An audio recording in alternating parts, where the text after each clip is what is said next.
नमस्कार विद्यार्थी मित्रांनो, मी सौ ऋचा कुलकर्णी डेक्कन एज्युकेशन सोसायटीच्या न्यू इंग्लिश स्कूल रमणबाग या प्रशालेमध्ये मी सहाय्यक शिक्षिका म्हणून गेली 25 वर्ष कार्यरत आहे आणि मराठी हा माझा विषय आहे. विद्यार्थ्यांनो, आज आपण इयत्ता 10वीच्या मराठी कुमार भारती या पाठ्यपुस्तकातील द भा धामणसकर यांची वस्तू ही कविता पाहणार आहोत. विद्यार्थ्यांनो, माणूस आणि वस्तू यांचं अतूट नातं आहे आणि या अतूट नात्यांबद्दल आपण संवेदनशील कसं राहावं हे या मुक्त छंदातील कवितेमधून कवी आपल्याला सांगू इच्छितात. विद्यार्थ्यांनो, या कवितेचे कवी आहेत दत्तात्रेय भास्कर धामणसकर. यांचा जन्म 26 ऑक्टोबर 1930 साली झाला, अहमदाबाद, गुजरात. सप्टेंबर 1960 पासून ते डोंबिवलीत राहतात. मुंबई विद्यापीठाची अर्थशास्त्र व राज्यशास्त्र या विषयातील त्यांनी पदवी संपादन केलेली आहे. 1988 पंकेत त्यांनी नोकरी केली. आपल्या वयाच्या 17व्या वर्षी त्यांनी पहिली कविता लिहिली.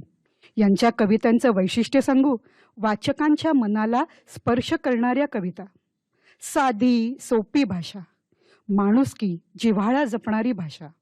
असं म्हटलं तर खोटं ठरू नये की कविवर्य कुसुमाग्रजांनंतर भावोत्कट, चिंतनशीलता, प्रांजळपणा या अनेक गोष्टी यांच्या कवितेमध्ये जाणवतात. आजूबाजूच्या वातावरणामुळे मनाला आलेली अस्वस्थता व्यक्त करताना त्यांचं संवेदनशील मन कायम जाणवते.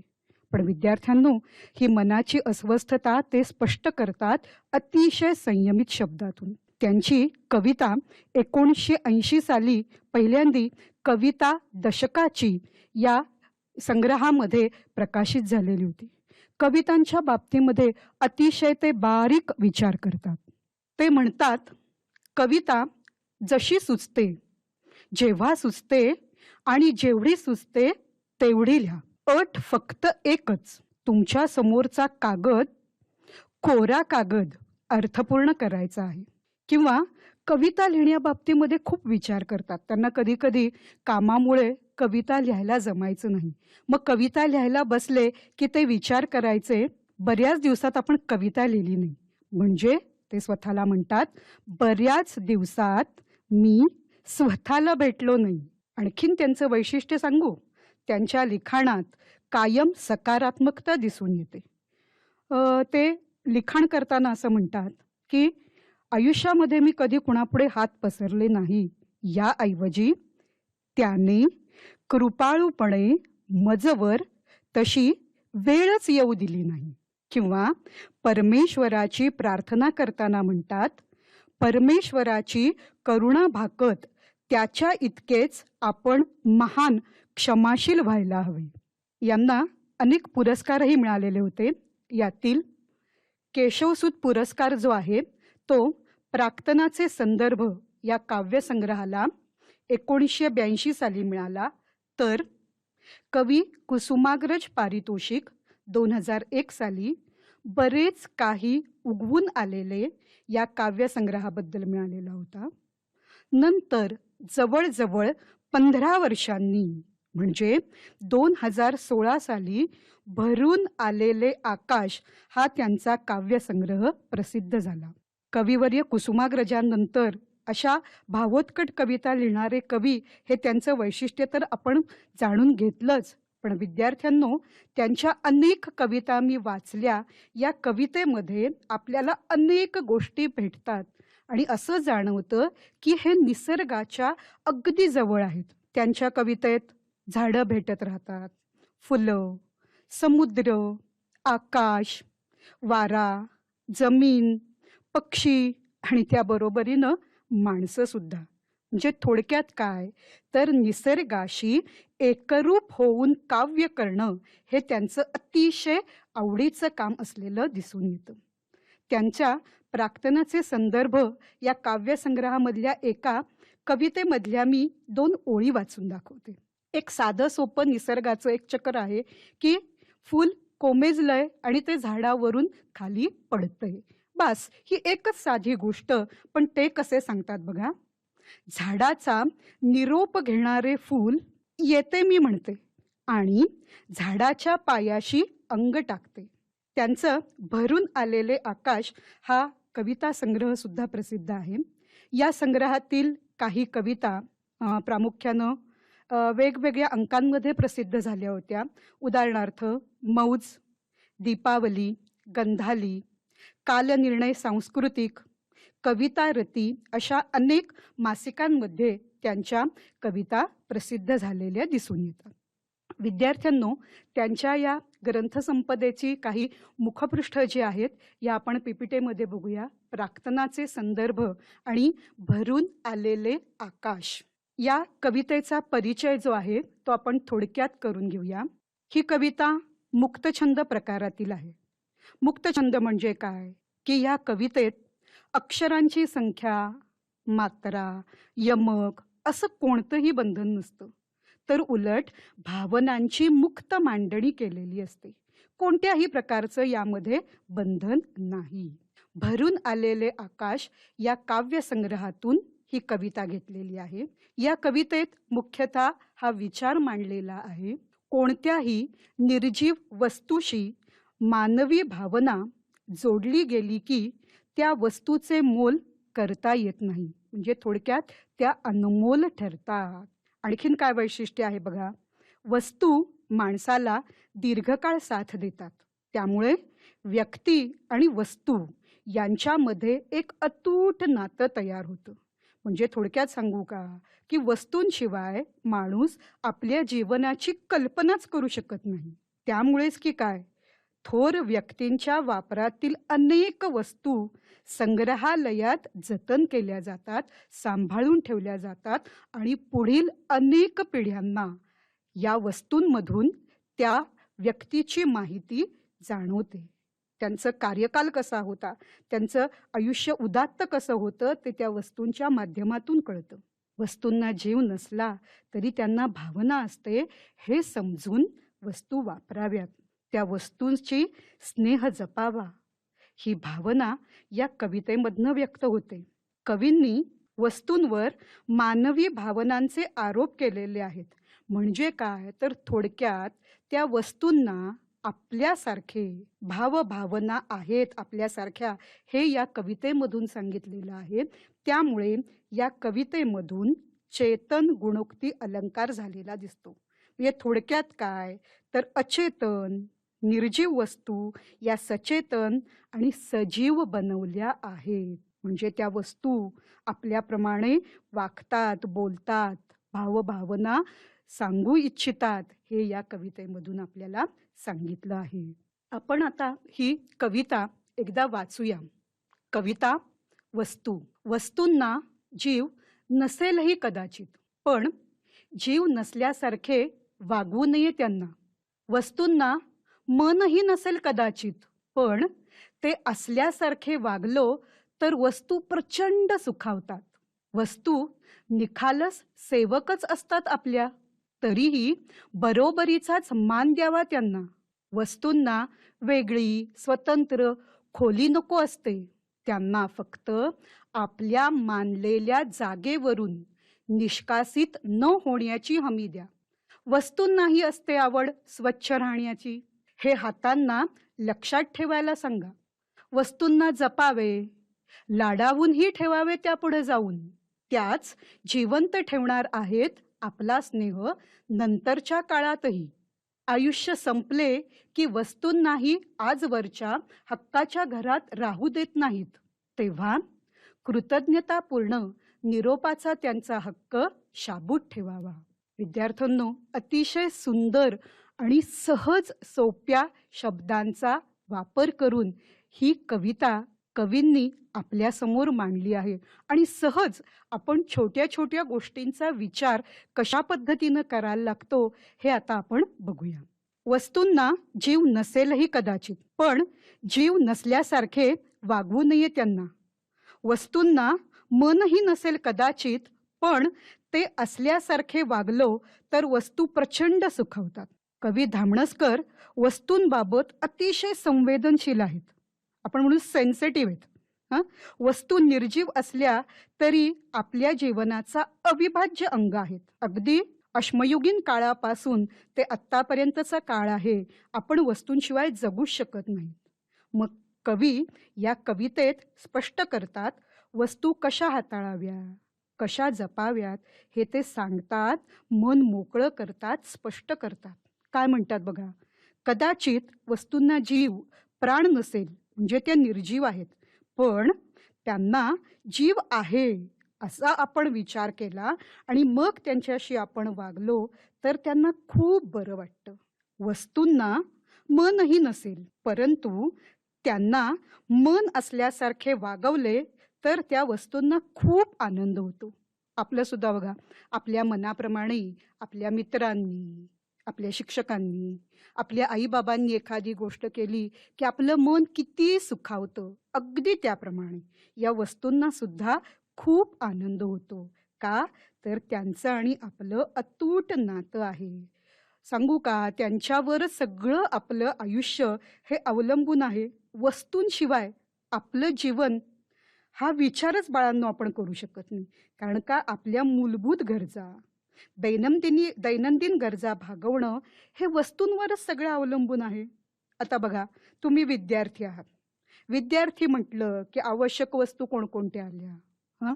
दप्तर आहे, सगळ्यात महत्वाची पुस्तकं आहेत, वह्या आहेत. हं? शाळेमध्ये आपल्याला बेंच हवा, फळा हवा, टेबल हवं, भूमितीच्या कृत्या काढण्यासाठी आवश्यक असणाऱ्या वस्तू हव्यात. बरोबर की नाही?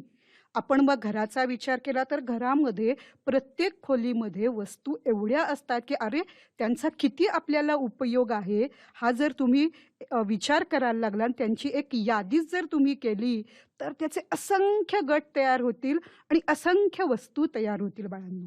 आई आपली स्वयंपाकघरामध्ये काम करत असते की नाही. आता स्वयंपाकघर म्हटलं की एक ठोकताळ्याने आपण काय म्हणू, हा बाबा गॅस हवा, भांडी हवी, स्वयंपाक करायचा आहे मग पोळपाट लाटणं हवं, या सगळ्या वस्तू हव्यात. त्याचबरोबर इलेक्ट्रॉनिक आपण गॅजेट म्हणतो त्या पद्धतीनं मिक्सर हवा, फ्रीज हवा, ओव्हन हवा. भाज्या चिरायचं म्हटलं तर आपल्याला चुरी हवी, विळी हवी. वेगवेगळ्या प्रकारचं काचेचं सामान आहेत, अनेक वेगवेगळ्या आकाराची भांडी असतात. आपण हॉलमध्ये पाहिलं तर टीव्ही हवा, टेबल हवं, बाथरूममध्ये आपल्याला गिझर हवा. कुठल्या वस्तू आपल्याला याच्यामधल्या उपयोगी आहेत, कमी उपयोगी असं आपण करूच शकत नाही. तर या वस्तू, प्रत्येक वस्तू आपल्याला कोणता ना कोणता तरी फायदा करून देत असलेल्या दिसतात. आणि आपल्या आईची आवडती गोष्ट ते म्हणजे तिच्या अगदी अगदी आवडणाऱ्या गोष्टी म्हणजे दागदागिने आहेत, हां, किंवा तिची पर्स आहेत. या वस्तू सुद्धा तितक्याच महत्त्वाच्या आहेत.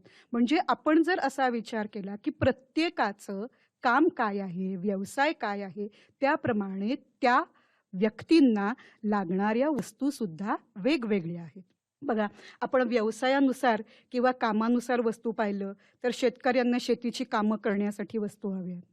एखादा वादक असेल तर त्या वादकाला जे वाद्य वाजवतोय ते आवश्यक आहेत. डॉक्टर म्हटलं की त्यांचा स्टेथोस्कोप हवा किंवा एखादं ऑपरेशन करायचं असेल तर त्याच्यासाठी लागणारी सगळी इक्विपमेंट सगळी तयार हवी. इंजिनियर असतील, फोटोग्राफर असतील. बापरे! आपण जर अशी यादी करायला लागलो ना तर ती एवढी यादी वाढत जाईल. पण बघा हां, मी सांगते त्याप्रमाणे तुम्ही खरोखरी एकदा विचार करा आणि बघा आपल्याला असे गट तयार करता येतात का? आपलं सुद्धा आपण बघा ना, की एखाद्यानी नातेवाईकांनी आपल्याला आपण छानसं काम केलं म्हणून पैसे किंवा एखादी वस्तू आपल्याला बक्षीस म्हणून दिलेली असेल, तर ती अगदी आपण जीवापाड जपत असतो. म्हणजेच जसे आपले नातेवाईक आणि मित्र यांच्याशी जसा आपला स्नेह जोडला गेलेला असतो, अगदी, अगदी त्याप्रमाणेच आपल्या वस्तूंशी सुद्धा आपला स्नेह जोडलेला असतो. बघा ना, आपलं एखादं आवडतं पेन असेल, पेन्सिल असेल, जरा इकडं-तिकडं कुठं झालं, की आपल्याला अजिबात चैन पडत नाही. ती कधी एकदा आपली वस्तू मिळतीये असं झालेलं असतं. मग त्या वस्तू अगदी आपण जीवापलीकडं जपत असतो. मग माझी आवडती सायकल का असेना, ती सुद्धा मी नीट अगदी ठेवत असतो. म्हणजेच काय, की या वस्तू आपल्याशी जणू काही मैत्रीचं नातं सांगत असतात.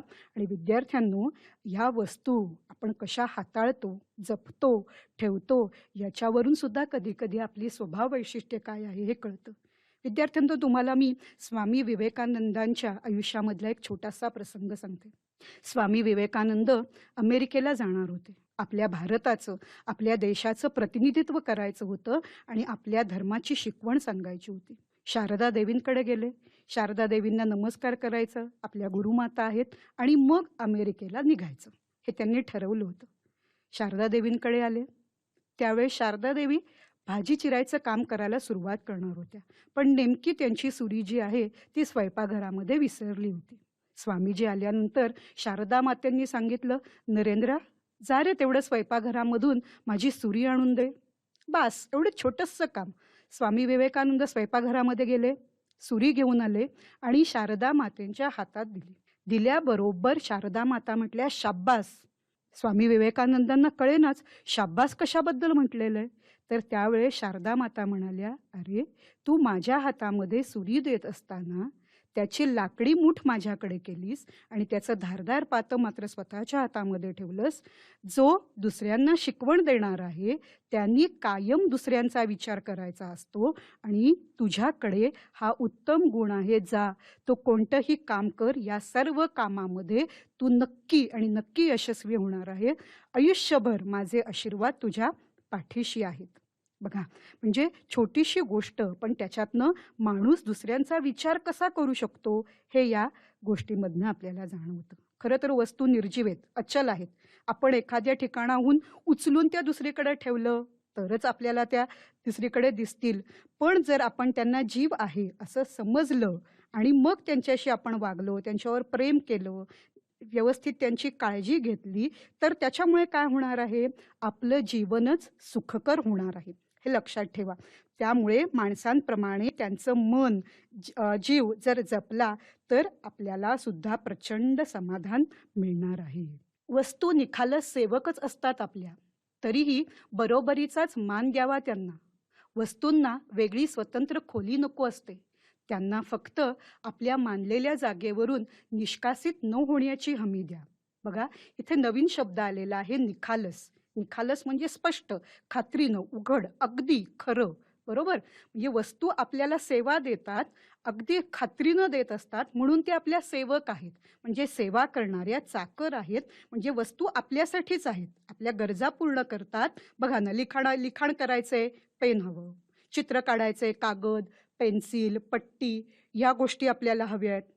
पुस्तकं वह्या सांभाळण्यासाठी आपल्याला दप्तर हवं. दरवाजाला कुलूप लावायचं आहे, दोन्ही हवं, कुलूप हवं, किल्ली हवं.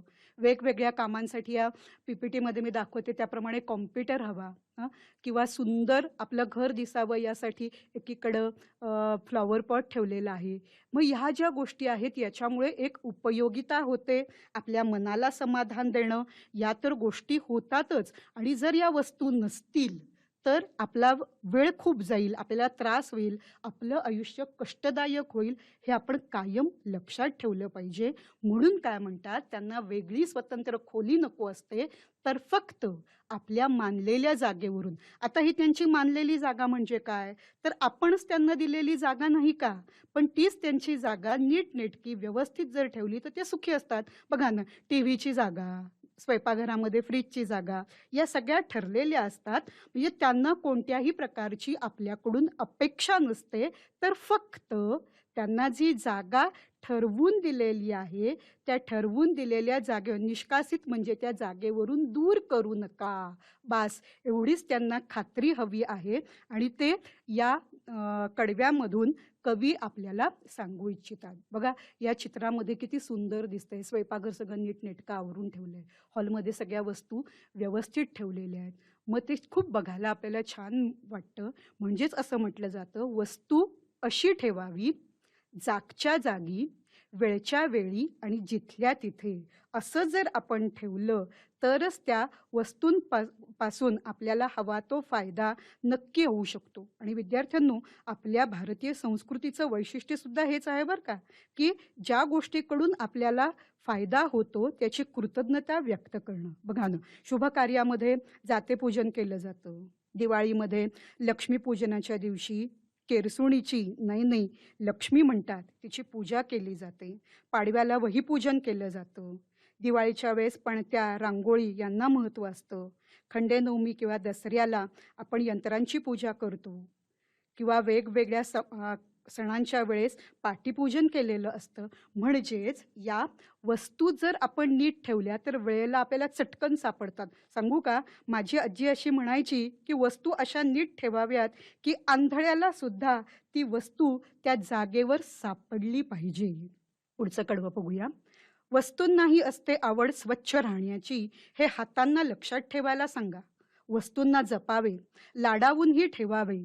त्यापुढे जाऊन त्याच जिवंत ठेवणार आहेत आपला स्नेह नंतरच्या काळातही. बघा, स्वच्छ युनिफॉर्म घातलेला आहे, व्यवस्थित आपले शूज नीट आहेत, वह्या पुस्तकं दप्तरामध्ये व्यवस्थित ठेवले, केस नीट कट केलेले आहेत, किंवा मुली असतील तर नीट बांधलेले आहेत, मग बघायला किती छान वाटतं, हो की नाही? हे जसं आहे तसं वस्तूंना सुद्धा स्वच्छ राहायला खूप आवडतं.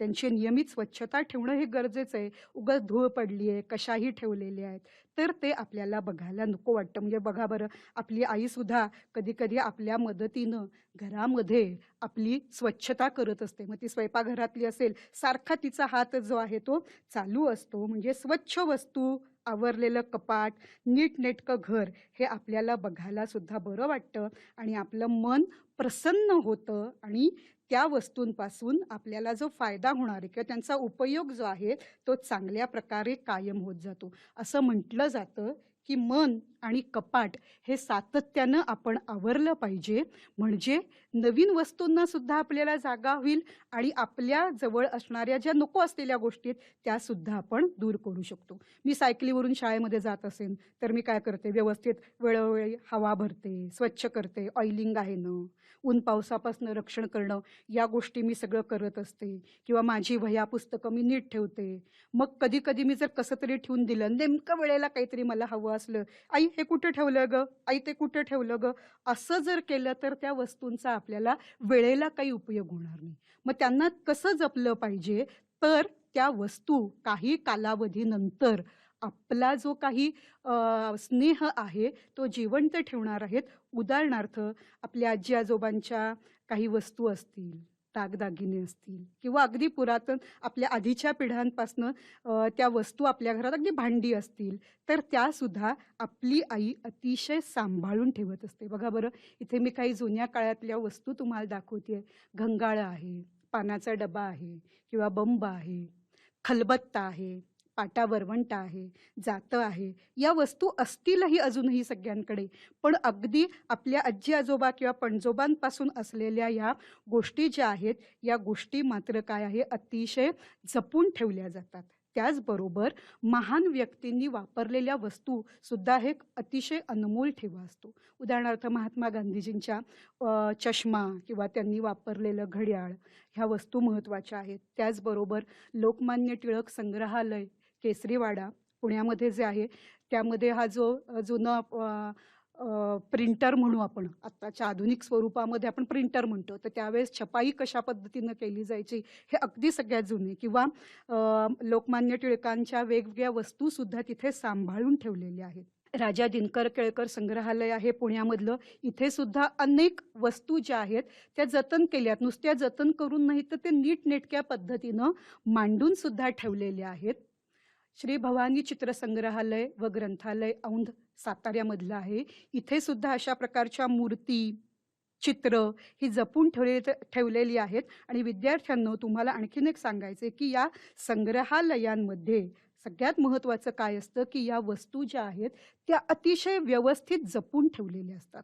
म्हणजे समजा आता एखादं कागदपत्र आहे, म्हणजे एखादं शिवकालीन एखादं कागदपत्र असेल, बखर असेल, तर ते जपून ठेवण्याची सुद्धा पद्धत आहे. तो कागद खराब होऊ नये, मग त्याच्यावर रासायनिक प्रक्रिया काय केली पाहिजे हे सुद्धा पाहिलं जातं. आपण इतिहासामध्ये जसं पाहतो की अभिलेखागारांमध्ये वेगवेगळ्या गोष्टी ज्या आहेत त्या जपून ठेवल्या जातात आणि त्या जपून ठेवण्याचं सुद्धा शास्त्र आहे. मग ते कशा पद्धतीनं जपून ठेवलं पाहिजे, खराब नको व्हायला, मग कसं काय कशा त्या पद्धतीनं काम केलं पाहिजे, हे सुद्धा एक वेगळ्या प्रकारचं शास्त्र आहे. पुढचं कडवं पाहूया. आयुष्य संपले की वस्तूंनाही आजवरच्या हक्काच्या घरात राहू देत नाहीत, तेव्हा कृतज्ञतापूर्ण निरोपाचा त्यांचा हक्क शाबूत ठेवावा. बघा ना, जुन्या पद्धतीचं अगदी घड्याळ आहे, त्याला किल्ली देऊन चालू करतायत. पण ते आता नीट चालत नाही. आता काय करायचं?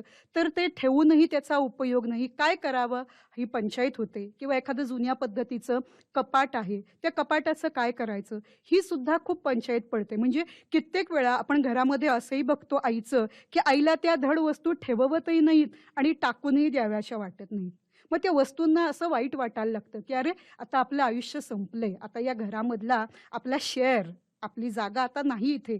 त्यामुळे आता आपण अडगळीत जाणार आहोत. आपलं आयुष्य आता इथं संपणार आहे आणि आपल्या हक्काच्या जागेवरून हलवलं जाणार आहे. विद्यार्थ्यांनो, जुन्याची जागा नव्याने घेणं हे तर खरं जीवनाचं सत्य आहे. पण कवी म्हणतात, कृतज्ञतापूर्ण निरोपाचा त्यांचा हक्क शाबूत ठेवावा. शाबूत ठेवा म्हणजे शिल्लक ठेवावा, राहू द्यावा. म्हणजे जसं मला एखादी वस्तू नको आहे, मी एखाद्या गरजूला ती देऊन टाकेन. त्या वस्तूचं काही रिसायकल करता येतोय का, पुनर्वापर करता येतोय का हे बघेन. किंवा त्या टाकाऊपासून मला काही टिकाऊ तयार करता येतंय का हे बघेन. किंवा एखाद्या संग्रहालयामध्ये तशा प्रकारच्या वस्तू घेतायत का, ठेवतायत का, ह्याचा मी विचार करेन. बघा, कित्येक अशा संस्था आहेत, की ज्या संस्था प्लास्टिक किंवा नको असलेल्या वस्तू, इव्हन कपडेसुद्धा घेत असतात, कलेक्ट करत असतात आणि गरजू लोकांना ते देत असतात. मग असं काही तुम्हाला करता येईल का, की जेणेकरून त्या वस्तूंना सुद्धा वाईट वाटणार नाही आणि आपल्याला सुद्धा समाधान वाटेल, की अरे, आज माझी गरज संपली म्हणून मी त्या वस्तूंना फेकून दिलं नाही, तर त्याचा काहीतरी पुनर्वापर होणार आहे, याचं मला समाधान वाटेल. म्हणजे थोडक्यात या कवितेमधून वस्तू आणि आपण यांचं एक जे छोटंसं अगदी नाजूक जे नातं आहे, ते नातं टिकवण्याचा प्रयत्न करणं याला महत्त्व दिलं आहे. या कवितेमध्ये शब्दार्थ आहेत: सुखावतात, आनंदित होतात, निखालस, अगदी खरे, स्पष्ट, खात्रीने, निष्कासित, ठरलेल्या जागेवरून हलवणे, हकालपट्टी करणे, स्नेह, जिव्हाळा, प्रेम, कृतज्ञता, केलेले उपकार लक्षात ठेवणे. एक इथे मी मुद्दामून विरुद्धार्थी शब्द सांगितलेला आहे, की कृतज्ञता त्याच्या विरुद्ध कृतघ्नता म्हणजे केलेले उपकार विसरणारा. वाक्प्रचार आहेत: हमी देणे, आश्वासन किंवा खात्री देणे, लाडावून ठेवणे, सतत कौतुक करणे, शाबूत ठेवणे, जपून शिल्लक ठेवणे. या कवितेमधले महत्त्वाचे मुद्दे आपण लक्षात ठेवूया.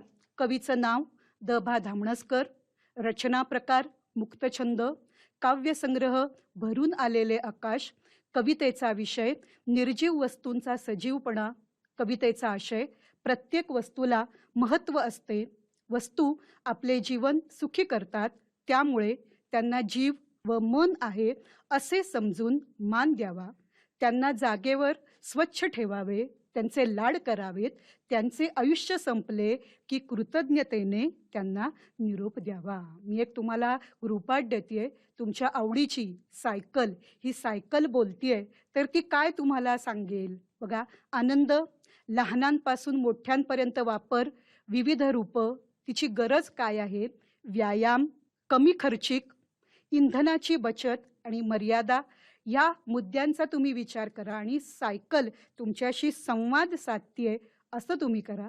किंवा अनेक छोट्या गोष्टी आपल्या नेहमीच्या जीवनामधल्या, त्यांचं तुम्ही संवाद लेखन करा. बघा, सकाळी उठल्या उठल्या टूथब्रश आणि टूथपेस्ट हे एकमेकांशी काय बोलतील ही कल्पना करा आणि तुम्ही त्या पद्धतीनं यांचा संवाद जो आहे तो लिहा.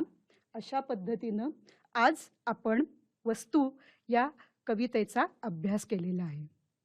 तर विद्यार्थ्यांनो, अशा प्रकारे अतिशय संवेदनशील अशी कविता आपण आज शिकलो.